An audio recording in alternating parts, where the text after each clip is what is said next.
kemuliaan wanita itu dan ketenangannya dia di rumahnya, di tempat tinggalnya.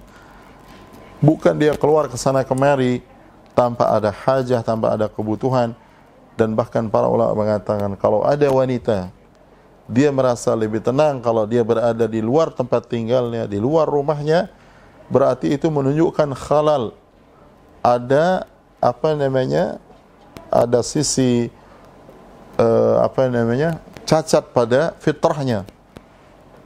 Dan Rasulullah sallallahu alaihi wasallam bersabda, "Al-mar'atu 'auratun idza kharajat min baitiha istashrafaha asy-syaitan." Seorang wanita itu adalah aurat. Artinya aurat yang harus ditutupi, dijaga, dimuliakan, ya. Dihindarkan dari pandangan karena dia aurat. Dimuliakan, aurat itu dimuliakan. Tidak boleh terlihat oleh semua orang.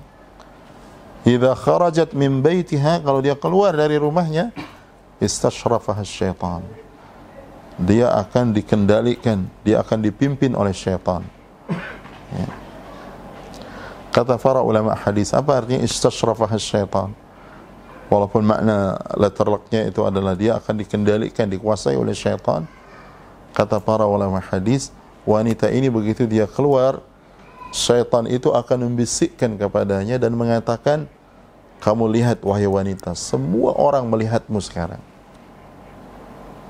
Hatta walaupun wanita itu tidak kelihatan mukanya, dia berhijab. Kadang-kadang pandangan orang itu lebih banyak kepada orang yang berhijab dibandingkan dengan orang-orang yang membuka aurat. Oleh karena itu hijab seorang wanita yang paling utama itu rumahnya. Kemudian hijab yang ada pada fisiknya. Lah sekarang hijab-hijab ini ya terbongkar sekarang walaupun wanita itu berada di dalam rumahnya, yaitu dengan adanya media sosial sekarang ini. Ya. Apa yang tadinya tidak bisa dia lihat, dia jadi lihat. Apa yang tadinya dia tidak terlihat pada dirinya akhirnya terlihat. Ya.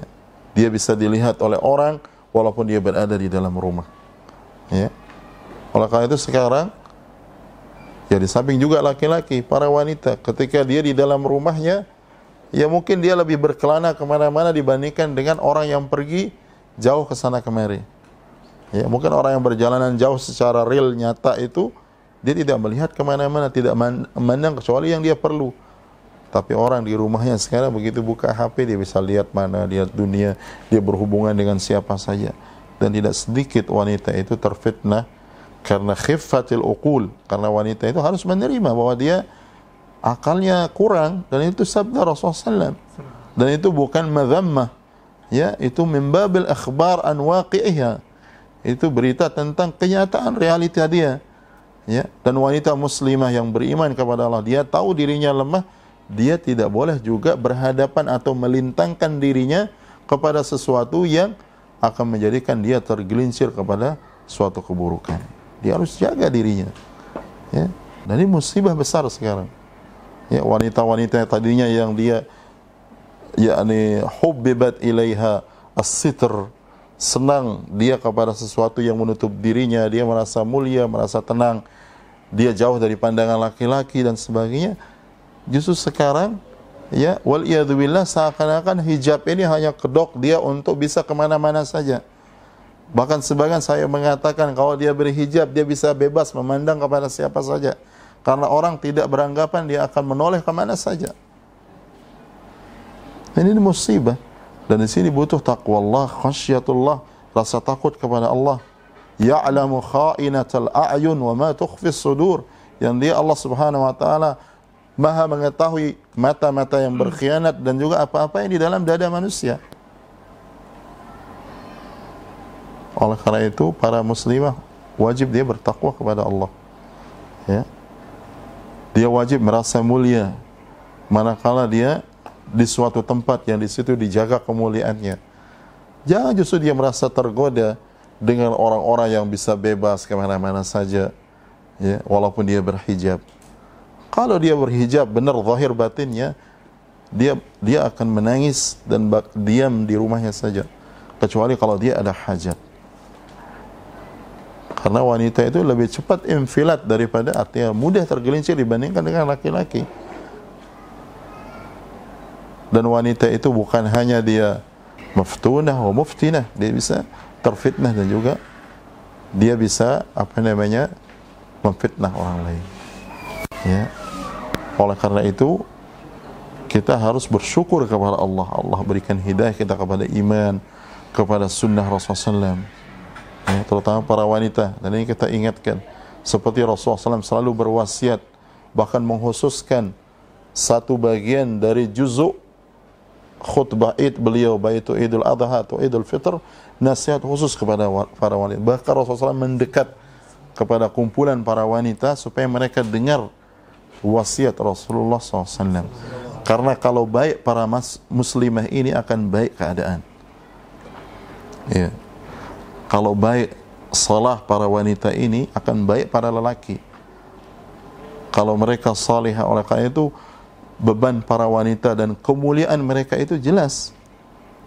Ya, kemuliaan, banyak kemuliaan yang Allah sebutkan tentang para wanita yang salihah. Kemuliaan yang disebutkan oleh Rasulullah SAW, yang itu tidak disebutkan pada para lelaki secara khusus. Rasulullah SAW mengatakan dalam hadis yang sahih, ad-dunya mata' wa khairu mata'iha al-mar'atus salihah. Dunia itu adalah perhiasan, dan sebaik-baik perhiasan dunia adalah wanita yang apa? Salihah. Bukan semua wanita, bukan wanita yang bergelar, apalagi kemudian dia meraih gelar itu dengan cara-cara yang haram. Bukan wanita-wanita yang berharta, bukan wanita-wanita yang berketurunan semata, bukan wanita-wanita yang memiliki jabatan-jabatan dunia, tidak. Wanita yang salihah. Walaupun tidak semua orang mengenalnya, tetapi Allah Subhanahu wa taala mengenal dia. Bisitr, dengan dia menutup dirinya, bil hishmah wa bil haya, dengan rasa malu yang ada pada dirinya. Dan ini yang hilang sekarang pada kebanyakan para wanita. Sampai Ummul Mukminin Aisyah radhiyallahu taala anha, beliau mengatakan setelah wafat Rasulullah SAW, Rasulullah SAW pernah bersabda dulu dalam hadis yang sahih, la tamna'u ima Allah masajid Allah. Jangan kalian melarang para wanita hamba Allah dari masjid-masjid Allah. Ya. Artinya jangan kalian melarang para wanita untuk datang ke masjid. Wa buyutuhunna khairul lahunna. Dan rumah-rumah mereka lebih baik bagi mereka. Artinya mereka ibadah di rumah itu jauh lebih afdal daripada kan masjid. Jauh lebih afdal daripada Masjid Nabawi yang di situ ada 1000 lipat kebaikan dibandingkan dengan masjid-masjid yang lain. Dan Rasulullah sabdakan ini membandingkan rumah-rumah mereka dibandingkan dengan masjid beliau Rasulullah SAW. Tapi kita dilarang oleh Rasulullah SAW mencegah para wanita untuk datang ke masjid. Kalau dia datang ke masjid dengan baik dan sebagainya, dilarang kita untuk mencegah mereka. Tapi apa kata Ummul Mukminin Aisyah radhiyallahu taala anha setelah wafatnya Rasulullah SAW? Beliau mengatakan, andaikan Rasulullah SAW mengetahui keadaan wanita sekarang, ya, itu di zaman beliau, di zaman tabi'in, di zaman setelah wafatnya Rasulullah SAW, niscaya Rasulullah SAW akan melarang mereka ke masjid. Itu di zaman siapa? Bukan zaman sekarang. Ya, sekarang orang disengaja ditumpuk laki perempuan supaya bercampur, bahkan dengan nama Islam, dengan nama kajian Islam, dengan nama dirasah Islamiyah dan sebagainya. Musibahnya sebagian orang kemudian mengikuti itu, wal'iyadzubillah. Yang harus kita perhatikan, terutama para muslimah, ya, karena kebaikan umat ini di antara sebab besarnya adalah kebaikan para wanita. Oleh karena itu para ulama mengatakan, kalau kalian ingin melihat kebaikan umat itu, lihatlah para wanitanya. Kalau para wanitanya baik, ya, maka akan baik umat ini. Karena para wanita inilah yang akan mendidik laki-laki. Dia akan menguatkan suaminya, dia akan menguatkan saudaranya, dia akan mendidik anak-anaknya, dan itu kemuliaan yang luar biasa. Kemuliaan yang luar biasa. Bahwasanya wanita, sampai disebutkan bahkan Rasulullah SAW secara khusus di bab riayah dan tentang kepemimpinan, Rasulullah mengatakan, wal mar'atu ra'iyatun fi baiti ba'liha wa hiya mas'ulatun an ra'iyatiha. Dikatakan dia ra'iyah, pemimpin. Pemimpin tetapi di rumah suaminya. Ya, bukan justru pemimpin kemudian suaminya menjadi anak buah, tidak.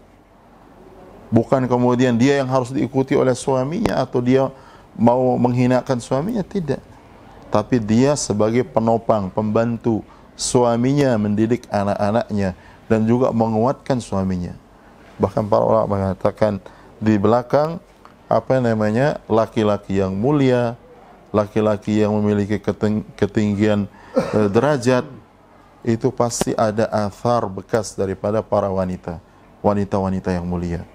Ya, di belakang Rasulullah SAW Khadijatul Kubra, ya, beliau yang membela Rasulullah SAW dengan jiwa raga beliau, dengan harta beliau, ya, sampai beliau wafat dan seterusnya, ya.